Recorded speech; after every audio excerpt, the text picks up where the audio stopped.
What's going on, Briton? What's up, man? Thanks for the time, man. Appreciate it. Yeah, how are you?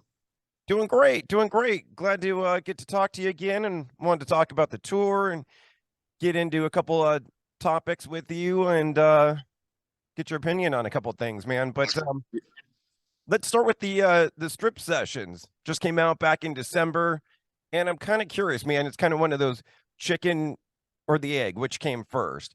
Because I was trying to look up the date and I couldn't find it, but there was a show that you guys played a year or so ago on tour where the power went out or something, and you ended up doing an impromptu show in the parking lot.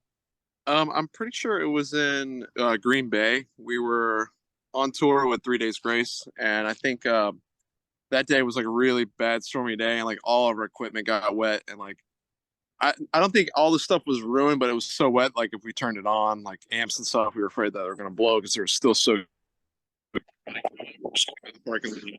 See if we can like make a couple fans happy, and then 100 people showed up. So Is that what yeah, it was crazy. is that what inspired the strip sessions? Were you kind of like after that, like, hey, we can do this? Or had you already been working on the strip sessions before then? Disconnected. Can you hear me? Yeah, I got you. I got you now. So I was asking you Yeah, yeah. for the strip sessions, had you already Mhm. been working on that, or did that impromptu show inspire the strip sessions? What kind of which came first?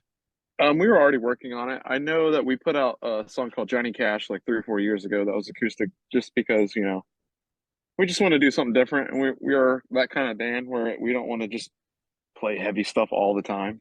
And yeah, we did it. It went over well. And then we've just been slowly working on them throughout the years of just like, oh, this song works like this. And then, so that whole stripped album is kind of like a 4 year process of us just working on them.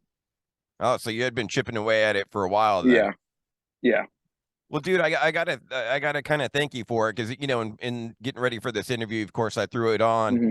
and at first I was kind of like, no, I don't like an acoustic album. I want to, I'm Yeah. here for the rock, I'm here for the headbang, and I threw it on, Yeah. and then I find myself, singing along to different songs, whether it's Gravity or whatever, and I'm like, "Oh, damn it, they got me.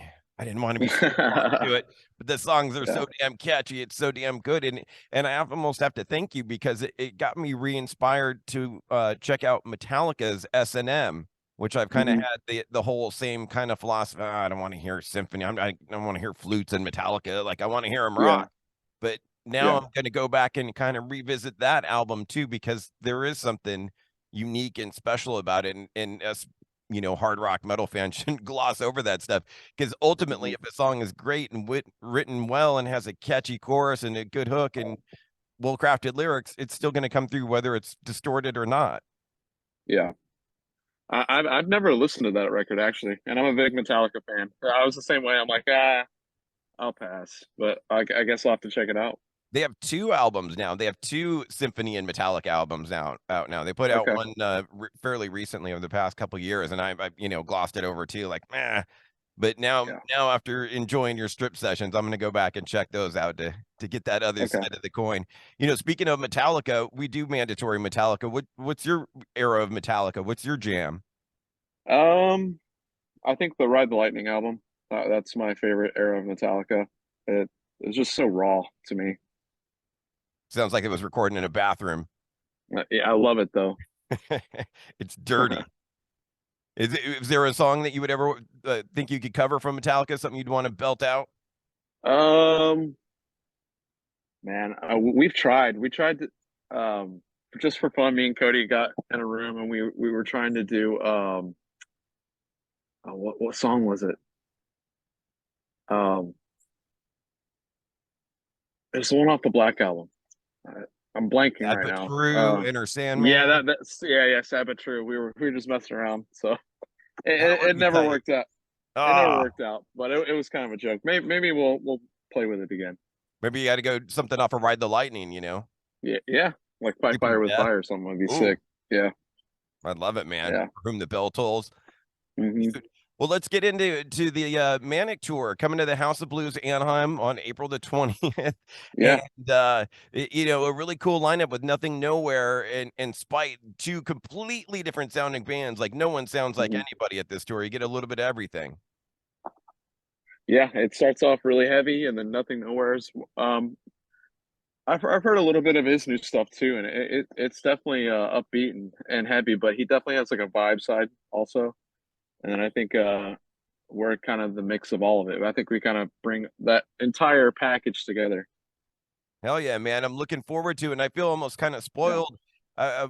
One of your first headline runs at the Glass House, October 25th, 2019, before all Hmm. the fit hit the shan. And I was expecting coming out of that another headline tour. And then you guys opened for 3 Days Grace and did some Falling in Yeah. Reverse States. So I'm Hmm. glad that you're finally doing this headline tour because it's gotten to the point with you guys where there's 4 or 5 songs I want to hear off of every album. And you can't do that on an opening set. Yeah. And I Yeah. imagine that's the hardest part is putting together a set list at this point. Yeah. We're playing a bunch of songs. Like it's the most we've ever played. So Awesome, man. I cannot wait for that. And you guys, speaking of this year, you did Shiprocked earlier this year. How was that for you? Did you enjoy the boat thing? that was good. That's the first time ever being on a cruise. I'd never been on, and I'm from Florida, which is weird because the ships leave out of here all the time.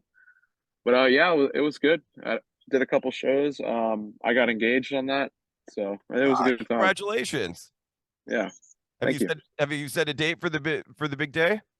Not yet. We're still working on it.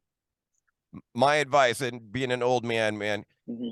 she gets everything she wants and done her way. Just pick one thing that you're going to be like particular about, so you show that you care. So you're not just yesing her to death. You know, like stick to a color Yeah, you want or something in the wedding. Stick to one thing that you want yeah. and then let her have the rest, man, All and right. smooth sailing. Hey, speaking of this year, and obviously we got the tour to look forward to, but it's been a few years now since Manic, and I know you guys love to crank out songs. Are you guys already thinking about new ideas for the next album? Yeah, we're always working. Like even like when Manic came out, we were still kind of like messing around with new stuff. I think we're always just trying to write stuff, even if it doesn't make it. We're just exercising that writing muscle for sure. So you guys don't necessarily go in and say we're going to write an album now. You're just continuously writing every day. Yeah, like during that COVID period, like when we wrote Manic, it was so nice to just not have to cram everything in a month. Like bands were like, "Oh, we're in the studio," and then like you got 3 weeks to get it all done. It was nice just like working on a song, and then a month later work on another song, and then like maybe 2 months later go back to the songs and re-listen to them and like figure out if there's anything you want to change. I feel like that was the best process of us writing.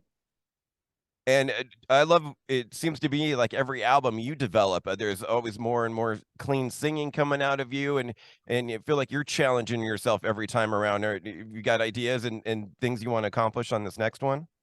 Yeah, I'm always kind of pushing to do new things. I don't want to just be a one trick pony. And that's not me just trying to like get noticed or anything like that. I just enjoy doing new things. And I think it's really healthy for the evolution of our band.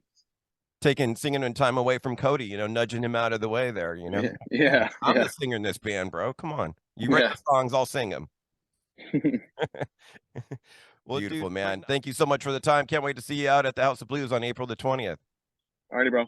Thanks. Bye bye. Thank you.